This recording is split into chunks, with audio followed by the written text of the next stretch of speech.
Bon, bonjour Christophe, comment vas-tu? Ouais, ça va bien, merci Nicolas. Je suis content de te revoir, en tout cas de t'écouter, de pouvoir échanger avec toi. Très bien. Bah écoute, si je te contacte, c'est parce que tu es un professionnel du mind mapping pour moi, de cartes mentales ou cartes heuristiques ou efficartes. Voilà. Il y a beaucoup de descriptions là-dessus et puis à mon avis, il y a beaucoup de débats. En tout cas, il s'agit pour moi d'une autre manière de prise de notes. Et Ouais. si je te contacte, c'est parce que tu es un expert. Est-ce que tu pourrais te présenter pour mes lecteurs, pour ceux qui Oui. ne te connaissent pas? Alors je m'appelle Christophe Mongrédien, je suis consultant et formateur en cartes heuristiques, donc je pratique les cartes depuis 2005. J'ai rencontré les cartes sur une péniche. D'accord. Euh, c'est amusant pendant une journée organisée par Frédéric Le Bihan, donc un des pionniers de la carte heuristique en France. Et donc c'était vraiment une belle journée. Il y avait une centaine de professionnels, tous avec des papiers et des crayons qui avaient l'air très sérieux, mais qui faisaient plein de gribouillis bizarres avec des couleurs. Et ça m'a fasciné. J'ai vraiment trouvé tout de suite l'intérêt de la carte heuristique à ce moment-là, parce que comme tu le sais, on fait le métier de ses symptômes. Euh, on fait le métier de ses symptômes, et donc moi mon problème à ce moment-là, et c'est encore une recherche, c'est comment faire pour mettre de l'ordre dans mes idées. Donc la carte a vraiment été un moyen incroyable pour ça. D'accord. Et Voilà, donc, tu fais aussi un blog sur les cartes alors mentales, c'est ça? exact, j'anime un blog depuis septembre 2011 qui s'appelle le blog Efficarte. Et donc sur ce blog, je propose chaque semaine, ou à peu près chaque semaine, en général c'est chaque semaine, Oui. une carte en vidéo, donc une carte heuristique en vidéo, sur des sujets variés, plutôt orientés psychologie, plutôt entreprise, mais il y a d'autres sujets. Euh, Ce qui permet de voir concrètement comment on construit une carte avec un logiciel, mais ça peut être une bonne piste aussi pour apprendre à faire des cartes à la main, parce que moi, voilà, j'enseigne plutôt sur les cartes manuelles. D'accord. Bon, on va y revenir Oui. euh, parce que je pense que c'est un sujet aussi qui préoccupe pas mal de personnes.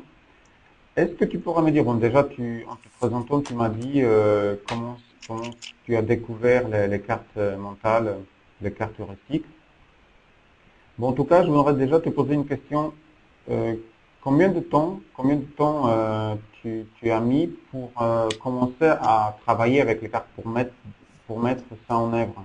Ah, là, c'est une bonne question, parce qu'au début, on tâtonne un petit peu quand même, forcément. Surtout sans formation, donc on passe un peu plus de temps sans formation qu'avec une formation. Ça, je me suis rendu compte après, évidemment. Bon, tout le D'accord. monde le sait qu'en général, quand on fait juste soi-même, on arrive à faire. C'est une carte, on voit comment est fait une carte, c'est pas si compliqué. Mais bizarrement, après une formation, ça va beaucoup mieux. Mais bon, pour moi, pour me mettre vraiment à l'usage de la carte et arriver à quelque chose d'un peu sérieux, j'ai mis environ un an, à peu près un an pour arriver à faire des cartes qui tiennent la Ah oui, route. quand même. Ouais, à peu près un an. Là, parce que j'ai gardé toutes mes vieilles cartes, donc depuis 2005, j'ai un classeur avec tout un tas de cartes, parce que je les ai utilisées dans le cadre de mon ancien travail, quand j'étais salarié dans une association. D'accord. Et j'utilisais les cartes pour prendre des notes en réunion. Toutes les réunions de l'hebdomadaire, je prenais les notes sous cette forme-là, et donc j'ai une collection de cartes assez importante. Et donc j'ai pu voir l'évolution du dessin des cartes. Donc les premières cartes étaient assez hideuses, et D'accord. puis au fur et à mesure, voilà, on crée ces petites méthodes personnelles, et au bout d'un moment, on arrive à quelque chose qui tient la route, d'une manière empirique.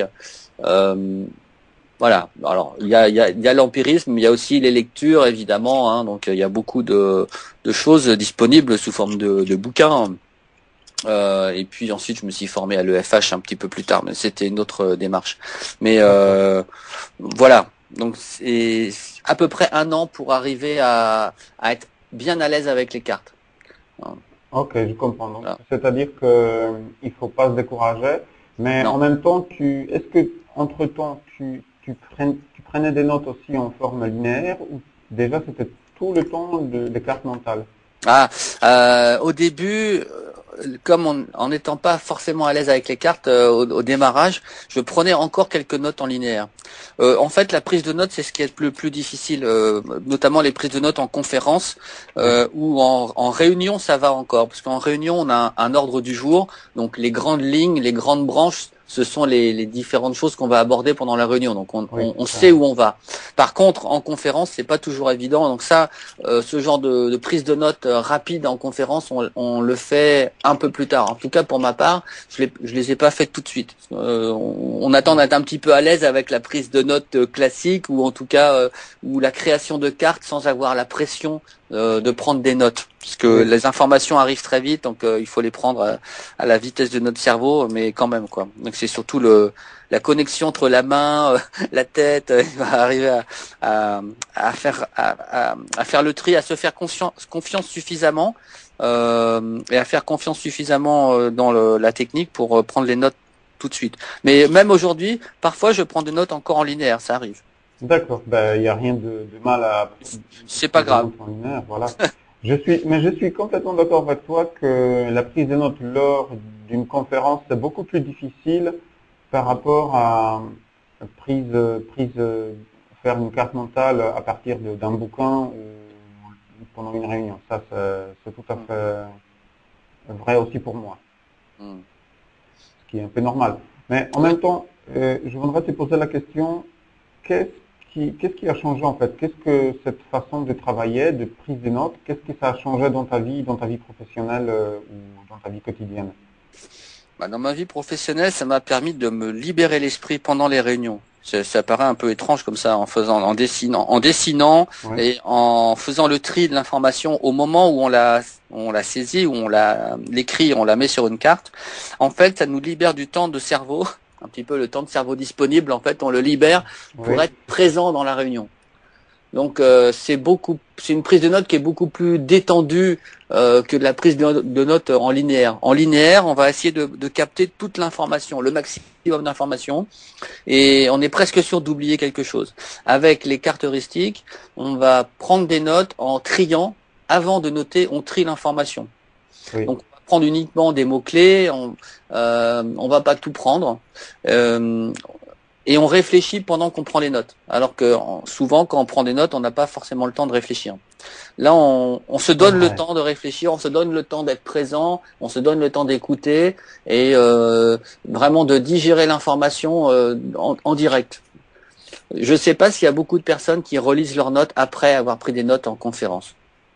Pour ma part, Euh, je relisais très très peu mes notes quand j'en Tout à faisais fait. Moi, souvent. je suis d'accord avec toi. Même quand j'étais étudiant, je notais tout, quasiment tout. J'avais mal à la main quand je Eh oui. prenais des notes. Et Mm, après, franchement, de toute façon, on triait parce que c'est impossible d'apprendre tout.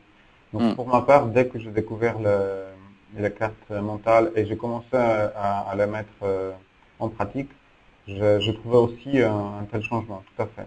Mm. Voilà, ça c'est vraiment le gros changement par rapport à la prise de notes. Ensuite, un énorme changement et pas seulement parce que les cartes servent pas seulement pour prendre des notes, mais aussi pour mettre de l'ordre dans ses idées.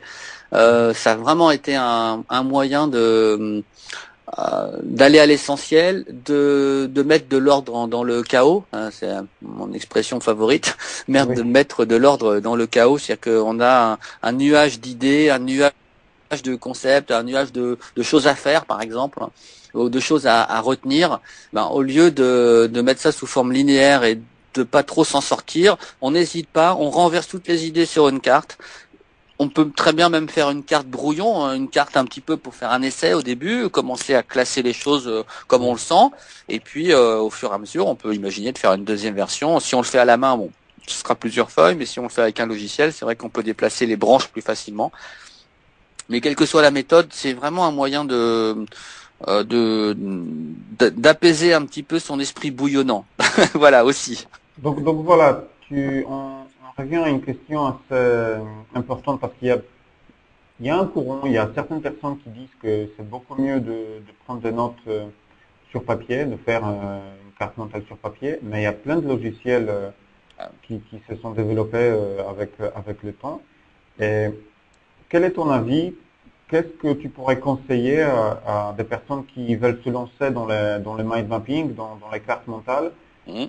Par quoi commencer et s'ils veulent faire absolument du logiciel, quel logiciel tu pourrais conseiller? Hmm. Alors, c'est une bonne question parce que c'est vrai qu'il y a beaucoup de logiciels pour faire du mind mapping. Il y en a vraiment plein. Il y a des gratuits, il y a des payants, il y en a qui sont plutôt carrés, il y en a qui sont plutôt arrondis. Ça, c'est au niveau de la forme des branches qu'on peut faire. Moi, mon avis sur la question, c'est que commencer à apprendre la carte à la main, ça me paraît la meilleure manière d'approcher la carte. Euh, Parce que la carte heuristique ou le mind mapping, c'est pas une manière d'utiliser un logiciel, c'est plutôt une démarche. Donc cette démarche-là, on peut l'apprendre avec un simple papier et un crayon. Et puis ça donne aussi de la liberté pour plus tard, parce qu'on n'a pas forcément d'ordinateur sous la main. Et le jour où on a besoin de gribouiller une petite carte sur un bout de papier et un crayon qu'on a dans sa poche, eh ben on est capable de le faire parce qu'on a l'habitude.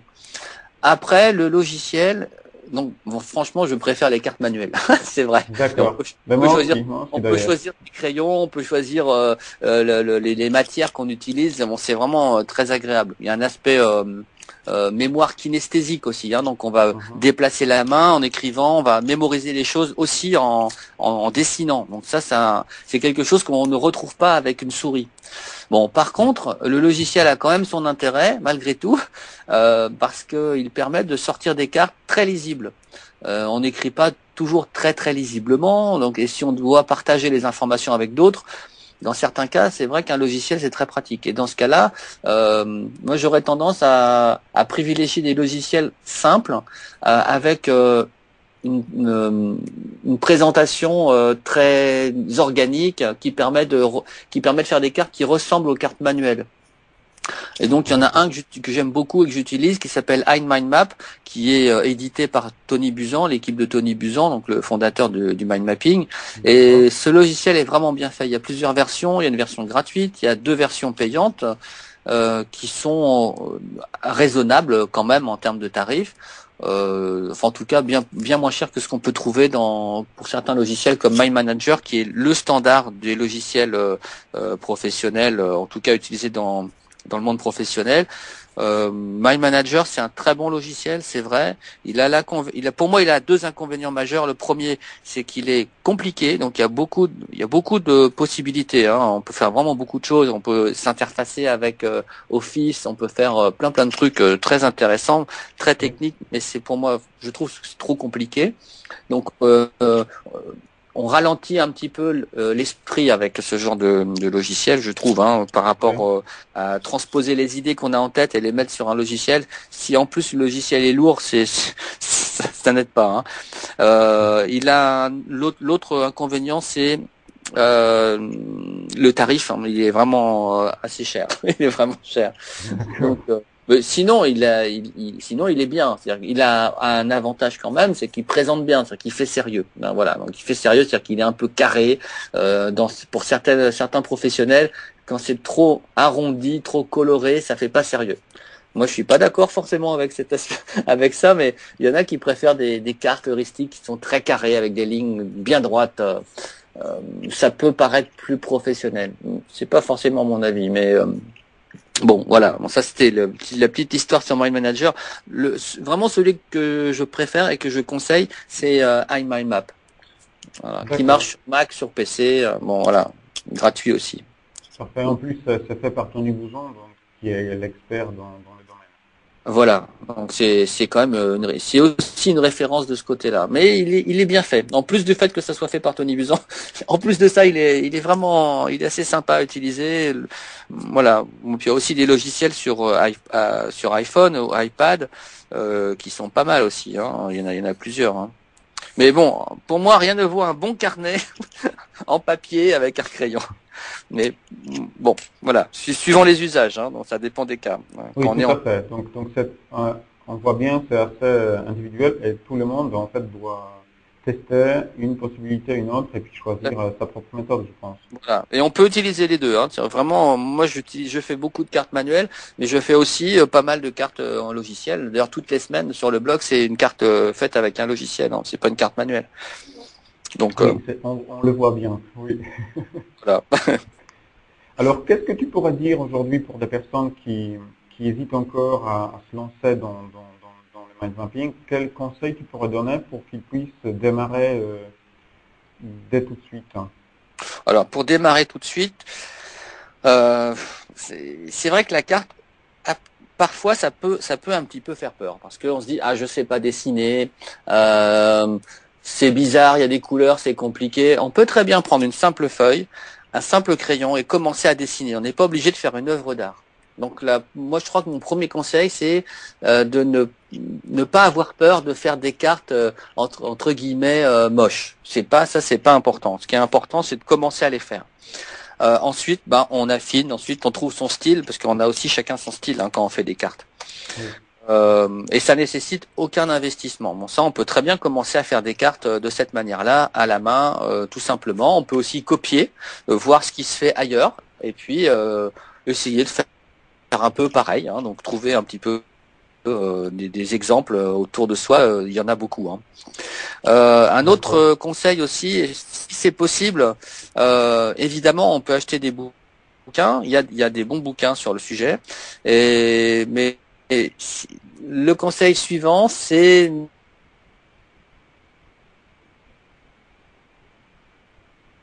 ne pas hésiter à trouver une bonne formation sur le sujet. On gagne beaucoup de temps à se former, on apprend des choses beaucoup plus vite que si on le faisait tout seul, évidemment. Ça c'est toujours pareil pour les formations, oui. Toujours le même principe. Ça permet vraiment de gagner du temps. Et puis d'apprendre beaucoup plus de choses, évidemment, que tout seul. Tout seul, moi c'est ce que j'ai fait. J'ai commencé par faire tout seul. Ensuite je me suis formé et j'ai vraiment vu la différence entre les deux. Évidemment, on peut faire des cartes tout seul, apprendre tout seul, faire les choses dans son coin, et arriver à faire des choses sympas aussi, qui fonctionnent, ça c'est vrai. Oui, à mon avis, mais on a un gros coup. Capable de le faire sans formation ou déjà avec un livre. Oui. C'est aussi une question de volonté, je pense. Il y a cet aspect-là, c'est vrai. Et puis en formation, il y a le petit bonus, c'est qu'on est accompagné. Il y a quelqu'un qui sait faire des cartes, qui t'explique comment faire des cartes et qui te donne des conseils.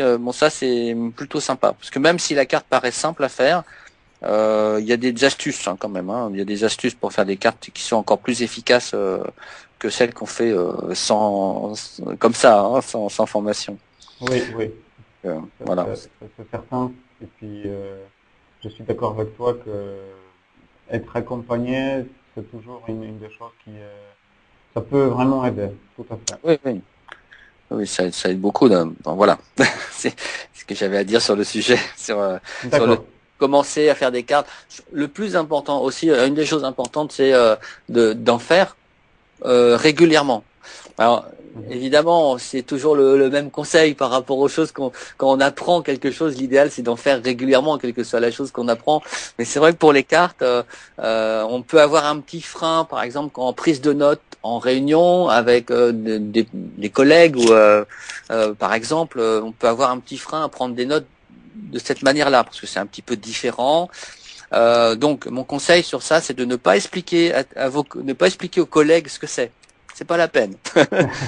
Leur faites pas peur. Ne leur dites pas ce que c'est. Vous faites les notes. Prenez vos notes en caractéristiques. Et ensuite, vous les laissez venir. Donc ensuite, tiens, qu'est-ce que c'est? C'est intéressant ce que tu fais. C'est amusant. C'est joli. Comment tu fais? Comment ça marche? Et là, éventuellement, tu peux commencer à en parler. Mais ça peut être aussi des petits freins au démarrage, se dire quand même c'est pas très sérieux, c'est pas comme d'habitude, c'est pas comme les autres. Évidemment, c'est pas comme les autres. Si tout le monde le faisait, on serait tous beaucoup plus efficaces. Donc la carte, c'est un outil encore aujourd'hui, encore un petit peu confidentiel. On en voit de plus en plus, évidemment. On utilise de plus en plus, mais il n'y a pas tant de monde que ça qui l'utilise. Et je pense que les personnes qui utilisent aujourd'hui les cartes, elles ont un atout en termes d'efficacité dans le cadre de leur travail. Ça c'est sûr. Alors, en quoi est-ce que tu penses ça peut être vraiment plus effectif, plus efficace? Parce qu'il y a des personnes qui, voilà, je prends des notes. Quel avantage réellement on peut prendre dans quel, comment dire, endroit ça peut être plus efficace d'après toi?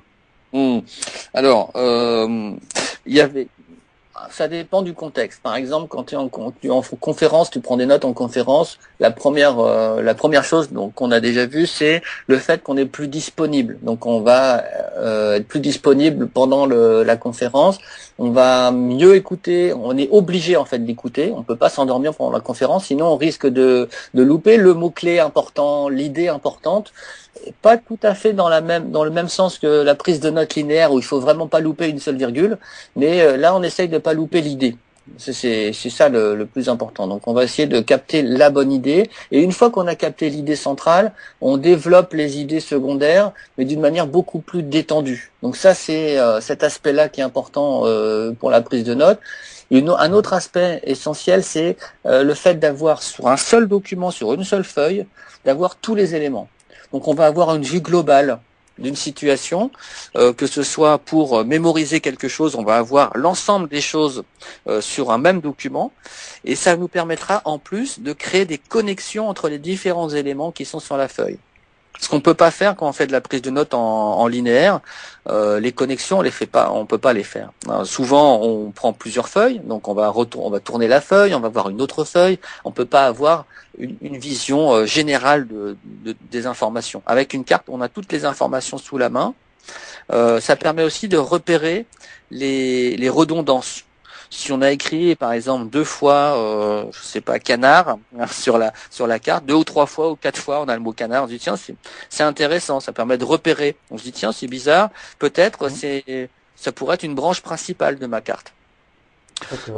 En termes d'efficacité, c'est aussi une manière de faire un compte rendu instantanément, c'est-à-dire qu'on n'est pas obligé de remettre en forme ses notes pour faire un compte rendu. Le compte rendu il est fait. Donc, on réalise la carte une fois qu'on a un peu d'entraînement pour la prise de notes en direct. Dans les réunions, c'est plus facile avec un ordre du jour. Le compte rendu est déjà réalisé sous forme de carte.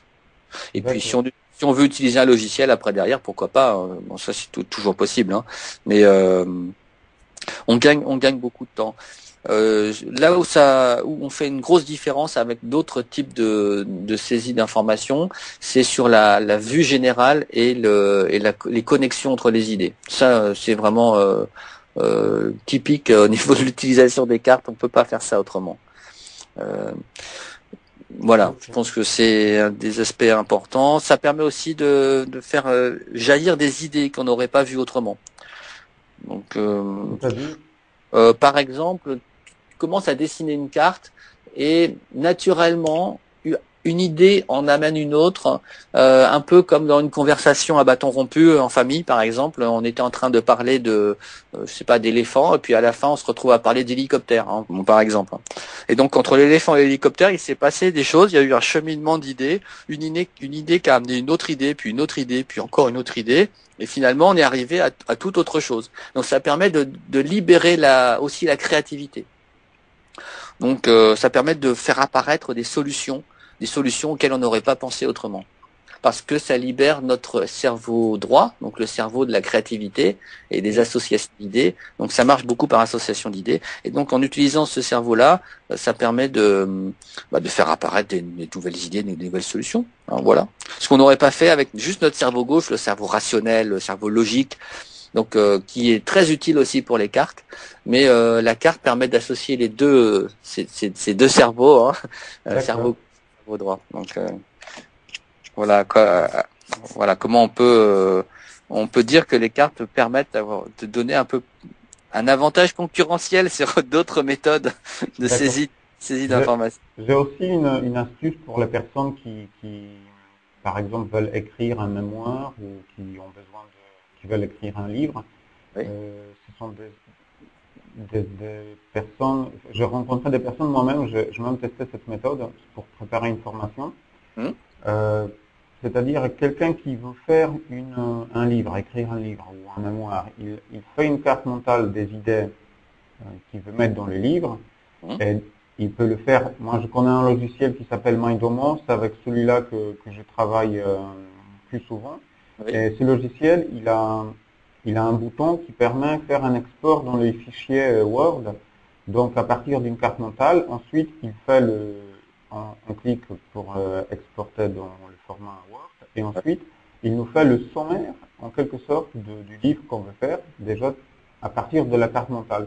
Et c'est assez intéressant parce que on a quasiment le sommaire, ensuite il suffit de développer nos idées, mais ça permet de regrouper autrement que faire ligne par ligne. Oui, Et oui. c'est une méthode vraiment à tester, à voir pour si vous voulez, s'il y a quelqu'un qui veut faire, qui a besoin de faire un mémoire, ben, c'est une méthode vraiment à tester.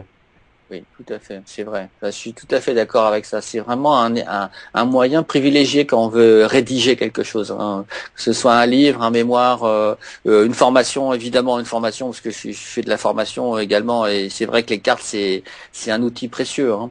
Parce que justement, en ayant une vision globale, ça permet de rien oublier, et ça permet, on peut ajouter des éléments très facilement, et l'exportation sous forme de documents Word ou de documents type PowerPoint. Ça, il y a moyen sur certains logiciels aussi de faire ça. Je sais pas pour MyDomo s'il fait ça, mais permet de gagner beaucoup de temps, hein, beaucoup de temps. Ok. Ben, Voilà. ben écoute, je te remercie beaucoup pour tous tes conseils et puis d'avoir partagé tout ton savoir. Euh, je pense que ça va plaire à beaucoup de mes lecteurs et puis je te remercie beaucoup et Je t'en je te prie. souhaite bonne continuation et à bientôt. Merci beaucoup. À bientôt, Nicolas. Merci, salut. Au revoir.